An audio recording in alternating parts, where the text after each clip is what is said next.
on the phone policy analyst from the Center for American Progress, Matt Duss. Matt, welcome to the program. Thanks a lot. So I want to go through, obviously, well, let's start a little bit. Just give us a little bit. I mean, we've obviously talked about Syria on this program over the past couple of months or so, maybe a little more, but not terribly extensively. Just go back and sort of give us a sense of how we've got to the place where there are now 2 million Syrian refugees. Reports of up to 100,000 killed in this civil war. And correct me if I'm wrong in characterizing it that way. Just give us a sense of how this has progressed and how we got to where we are now. Sure. No, I think it's quite correct to call it a civil war. That's clearly what's going on. The uprising in Syria started along with the whole, the whole bunch of other uprisings that started in early 2011. Began in late 2010 in Tunisia with a fruit vendor setting himself on fire. That kicked off demonstrations against the Tunisian government, which soon spread to Egypt. The famous demonstrations in Tahrir Square, which resulted in Hosni Mubarak, the longtime president of Egypt, stepping down. Demonstrations in Yemen, elsewhere across the Arab world, and then to Syria. It began as with the other demonstrations and uprisings as a nonviolent movement. Pretty soon, the Syrian government, which has a record of brutality, began cracking down. I think this is about April 2011 when it really started seriously cracking down on the demonstrations, and it soon turned into a violent uprising, a violent insurgency against the government of Bashar al-Assad, and has continued since then. You've seen, there are elements of the anti-Assad insurgency that are secular, that are democratic. There are other elements that are much more inclined toward a jihadist Al-Qaeda type outlook. The Jabhat al-Nusra, which is one of the most formidable factions in the anti-Assad insurgency, is closely linked with Al-Qaeda in Iraq and the broader Al-Qaeda movement. So this is one of the issues here. Is like, okay, who are we supporting this insurgency against Assad, even knowing that if they take over, we could have another serious problem. But then there's the issue of just state collapse, which is something we saw in Iraq when the central authority just breaks down. It creates spillover effects that we can't control, and frankly, we're already seeing spillover effects. As you mentioned, 2 million refugees, many hundreds of thousands in neighboring Jordan, which is creating a considerable pressure on the Jordanian government, in Turkey, in Lebanon as well. So we're at a point now where there's a real question of what's worse, military action or not military action. And I think reasonable progressives, in my view, can come to different conclusions. All right. Now, I want to go back to just briefly as we talk about what led to this civil war. There was an interesting, and I don't know if you've seen it, but I imagine you have, that William Polk, I guess in an email exchange with James Fallows, sort of laid out a lot of different issues regarding it. But one thing that he brought up, which I thought was sort of fascinating, William Polk was was in the Kennedy administration in the State Department, I believe, that he mentioned that Syria was subject to a prolonged drought in from 2006, I believe it was, to 2011, which he attributes in no small part to global climate change, and that this was creating a tremendous amount of poverty. Crop failures reached 75%, 85% of livestock died. You had hundreds of thousands of Syria farmers gave up and abandoned their farms, fled to the cities and towns. That there was that UN experts at the time estimated between 2 and 3 million of Syria's 10 million rural inhabitants were reduced to extreme poverty. On some level, I mean, we saw economics play some role in the Egyptian upheaval. In fact, the man who set himself on fire in Algeria was doing this because he couldn't make a living. Right. That this just briefly just talk about that element of it, because So I just don't want to gloss over the fact that we've been hearing for quite some time that global climate change is going to create social upheaval.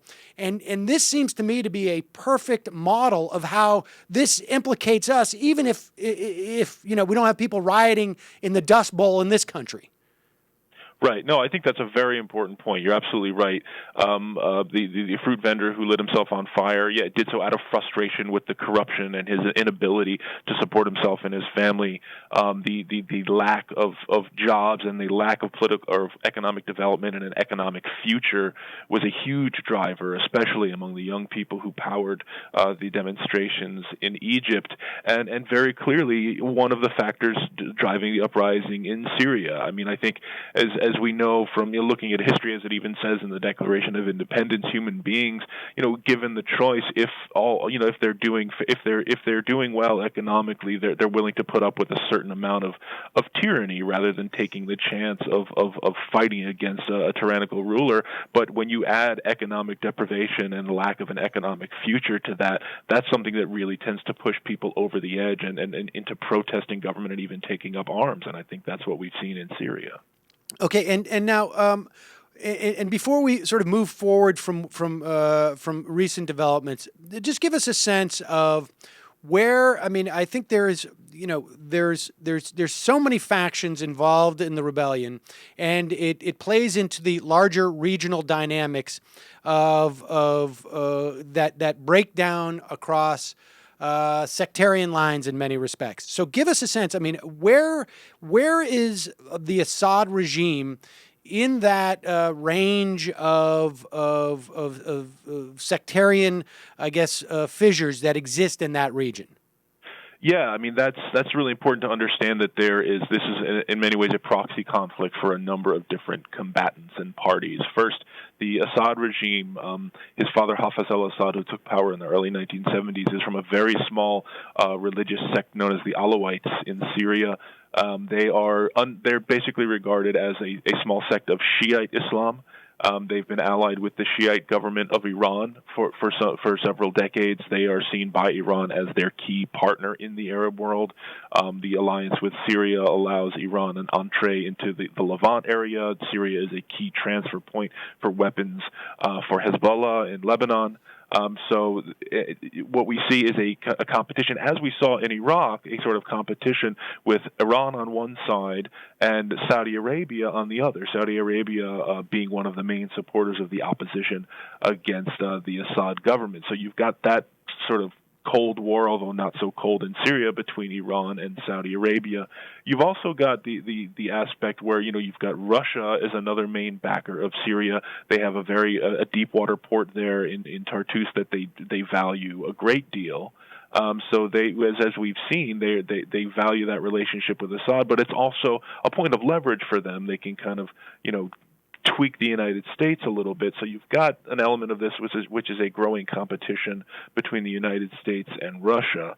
And then you have the broader, you've got the al-Qaeda aspect to this. Al-Qaeda, which, as I described earlier, is a significant part, even though not a majority part, but in terms of fighting skill, a very effective part of this anti-Syria insurgency. So, yeah, there are a bunch of sort of cross-cutting tensions and conflicts going on here. Okay, and so that brings us up to the recent chemical attack on the 21st. I mean, give me your sense, and there was reports of earlier chemical attacks as well, which seem to have been less conclusive as to who perpetrated them. But give me your sense on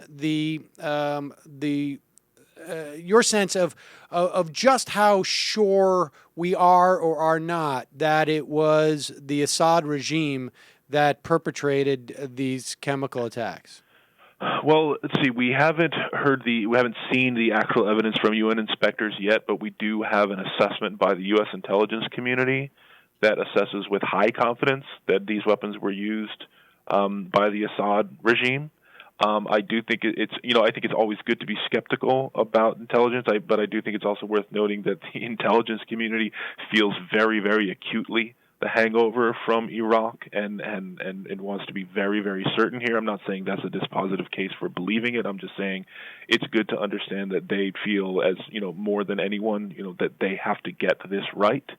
I think we pretty soon. I would hope that the United States would, as part of generating legitimacy or support for action, would push for a hearing at the UN Security Council where the evidence can be put out there. But that's where we are right now. Why has President Obama moved so? Why did he move so quickly as opposed to waiting for the UN weapons inspectors to come back with their report? I don't really have a good answer for that. I think waiting for the UN inspectors would have been a better move. I think perhaps he might have hoped by announcing action to create, a greater sense of urgency from the UN inspectors. But he made the decision when he did, how he did. I'm really not sure why he did it. Yeah, I mean, that seems to be one of the strangest aspects of this because, if we are so sure that it was the Assad regime, from everything that I have read, to the extent that sitting here as a layperson who's only just reading what people like yourself is writing and others, it seems like that's the case. It really seems odd that they didn't wait for the UN to do this. I mean, and it's quite possible that's just a mistake in some respects. But so let's go forward here. So President Obama announces that he wants to essentially. What is the argument for people who say? And I share your skepticism, and I don't think this is a good idea, but that we should attack Syria. But what is the argument for people who say that we need to do something because of the use of chemical weapons, which killed, depending on whose numbers you use, the high end 1,500 people, 400 plus of whom were children. That's the high end. As opposed to having done nothing when 100,000 people had died within the conflict. I mean, what is the argument? What makes chemical weapons so specifically problematic? Well, as I described in my piece in the American Prospect last week, there's basically two main arguments for it. The first is that the president in comments last year said explicitly that if chemical weapons were used, this would be a game changer, basically drawing a red line for the Assad regime, saying don't cross this line toward and use these weapons or there will be consequences. And that having drawn that red line, people, the international community and dictators around the world need to understand that the United States means what it says, and that the credibility of the United States is on the line here, and therefore we need to take action because the president said we would. The second argument is that there is this international norm against the use of chemical weapons. It's a global progressive good. I agree with that. And in order to uphold this international norm, we need to show that there will be consequences when anyone uses these weapons. And as sort of a sub point there, it's also what can we do not only in punishing Assad for using the weapons, but in these strikes can we diminish his ability to use them again. Now, in your American Prospect piece, you address both those arguments, and at the risk of people not going and reading your piece, but we will link to it. Would you dismiss those? You address. Let's say you address both those arguments. I think take the one about credibility. Right. I think the credibility argument is easier to criticize. I mean, I think there's a whole mountain of literature, political science literature that addresses the whole, the idea of reputation and credibility, and this idea, which, despite there being little evidence for it, is constantly trotted out as a reason for action. The idea, if we don't do this, then our enemies will question our will and will behave badly in the future.